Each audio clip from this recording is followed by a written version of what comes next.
Yes! The Reckoning, a somewhat forgotten game type in present-day Destiny 2, still hanging on to dear life thanks to the part of the Destiny community still on the hunt for a perfectly rolled Spare Rations hand cannon. If you're watching this video, you're probably after the Reckoner title, or you might be on the hunt for a Gambit Prime armor set to give yourself more viability in Gambit Prime. I also put together a guide on the how-tos of Gambit and the Gambit Prime game type, so if you haven't seen those, check out the description box for some links. So without further ado, let's get it in. Destiny's take on the run-of-the-mill horde / crowd control game type is the best way to explain the Reckoning. Back in the 7th generation of gaming, it was almost expected for every shooter game to have a campaign mode, a multiplayer mode, then a tertiary mode, which was normally some form of a co-op mode where you and your friends would fend off hordes of enemies until you either ran out of time or until everybody died. Think of horde mode from Gears of War, zombies from Call of Duty, and survival from Left 4 Dead. In order to access the Reckoning, you'll have to complete a series of quests from the Drifter that'll lead you to a quest known as Into the Hall. Now, if you end up finding out that you can access the Reckoning without completing this quest, forgive me because it's likely that my info may be a bit dated. Ever since Destiny 2 became free to play, a lot of changes were made to the game, and this may no longer be applicable. But anyways, Reckoning is a 4-player match-made activity found on the Director by clicking on the Gambit icon, and it's split up between 3 different tiers. You'll find out quickly that Tier 1 will become pointless very fast on account of tiers 2 and 3 existing as the only method of you being able to acquire the various weapons for the Gambit Prime loot pool. So if you're after that perfectly rolled Spare Rations that I spoke of earlier, it isn't possible to obtain this weapon unless you complete tiers 2 or 3 of the Reckoning. But back to it. When you first land in, you will find yourself in the hull of the Drifter's derelict ship, and when you exit, you will be in a very, very white vicinity referred to as the unknown space, and this place is vaguely reminiscent of when you wake up in the morning and look outside for the first time after it's been snowing all night. Seriously people, this place is very bright. Anyways, once you ran forward a bit, look to the left and you will see a moat bank, just like the one you will find in Gambit and Gambit Prime, and a spot to place a raid banner to the right. In all tiers of the Reckoning, you have about 5 minutes to kill as many enemies as you can, and doing so will increase the percentage of what's known as dominance, which is located in the top left-hand corner of the screen. After reaching 100% dominance in tier 1, a taken boss will manifest and must be destroyed to complete the encounter. Tiers 2 and 3 are basically the same in the sense that they both require you to complete an encounter not present in tier 1, known as the Bridge of Folly, which you'll be granted access to after obtaining 100% dominance. Here, you will be tasked with claiming 6 different capture points in order to fight the final boss. You'll find out very quickly that the Bridge of Folly is rage-inducing, because while you're here, it seems that every taken enemy in the world is there to inconvenience you to the best of their ability. On the outskirts of the bridge are taken hobgoblins and or vandals, sniping you from afar, and on the bridge itself, giant boss-esque enemies with annoying stomp mechanics will spawn, and they are a lot of fun to deal with. Now, you only got 30 seconds to capture each ring, so if it comes to a point where you get overran by ads or blasted to smithereens outside the map, you'll fail the Bridge of Folly encounter, and you'll have to start all over again from the beginning. No.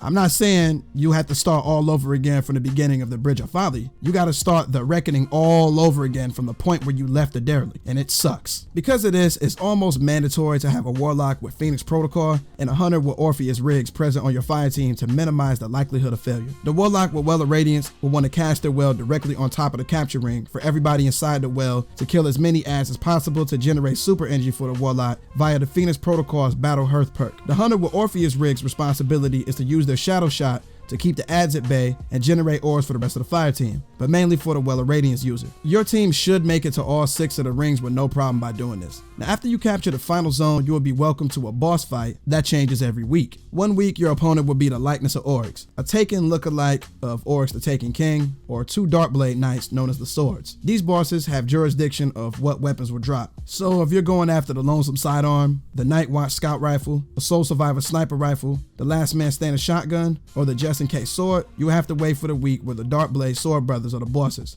whereas the Spare Rations hand cannon, the Bug-Out Bag Submachine Gun, the Outlast Pulse Rifle, the Gnawing Hunger Auto Rifle, and the Doomsday Grenade Launcher only drop after defeating the likeness of Oryx. Be advised that all of these weapons can drop from the same sources that drop Gambit Prime weapons, such as Gambit Prime bounties and end of match rewards. However, it's a whole lot easier to get these weapons from the Reckoning, as the Reckoning has a little bit more intentionality. Remember the moat bank that I spoke briefly of earlier? The sole purpose of this moat bank is to convert Gambit Prime armor roll motes into armor pieces. This is done by accessing the item known as the Synthesizer in your inventory. The Synthesizer is capable of converting Gambit Prime synths into motes that are colored based on the different Gambit Prime armor rolls. Red for Invader, white for Collector, green for Reaper, and yellow for Sentry. You probably already knew this, but anyways, synths are obtained from Gambit Prime bounties or by completing various feats in Gambit Prime. So say for example, if you got an Army of One medal, you'll be given an Invader synth, whereas if you obtain a Locksmith medal, you will get a Sentry synth. The Synthesizer will start off at the uncommon rarity and will be known as a weak synthesizer. It can be upgraded to a middling synthesizer of the common rarity, then a powerful synthesizer of the legendary rarity. You're limited to upgrading the synthesizer once per week, but this can only be done by completing one of the following bounties on the screen. These bounties require you to perform tasks in correlation to the different armor rolls as well as completing 4 runs of the Reckoning. Be advised that only helmets can drop from these bounties, and until you complete these bounties, the Gambit Prime armor helmets will not appear in the Reckoning loot pool. The first time you complete one of these bounties, the rewarded helmet will be of the illicit rank, Outlaw after the second time, and Notorious after the third and final time, and it'll take 1 synth to create a weak mote, 2 to create a middling mote, and 3 to create a powerful mote. Once your synthesizer is powerful, you can create synths for all 3 levels, but this would be incredibly pointless since the Notorious armor pieces provide the most benefits. In Gambit Prime, the goal is to get as close to 15 armor perk points as possible, because doing so will give you access to all of that particular armor set's perks, and the easiest way to pull this off is to wear a full set of Notorious Gambit Prime armor. Now you can get away with wearing 4 pieces of Notorious armor and consuming a synth relative to that particular armor set to receive 3 points towards that armor set. Now I really like this because it's evident that you might want to wear an exotic armor piece in place of a piece of the Gambit Prime armor. Consuming a synth only grants the 3 extra points for a half an hour, so you have to get into the habit of consuming a synth after every